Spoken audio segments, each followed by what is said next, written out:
Сегодня мы хотим вам рассказать про Всемирный день моря! Зачем отмечается этот день?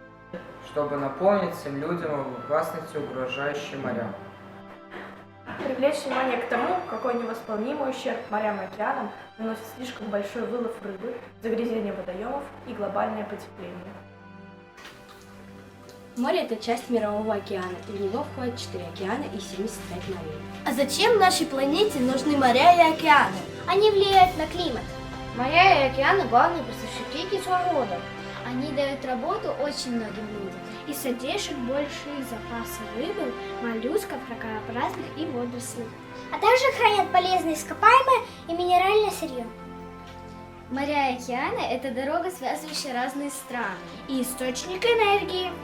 Наша Россия – морское государство! Ее берега омывают воду 3 океанов и 12 морей. Море напоминает огромный мегаполис, где все живет по своим законам. Каждый занимает свое место и выполняет очень важную функцию. Если нарушить этот порядок, который сложился в гармоничную мозаику, то город перестанет существовать. Поэтому важно знать о богатстве животного мира. Все живые существа, населяющие море, условно делятся на несколько категорий. Животные, рыбы, водоросли, планктон, глубоководная фауна, змеи и черепахи и губки. Море – это целая вселенная, узнавать тайны которой людям предстоит еще не одно тысячелетие.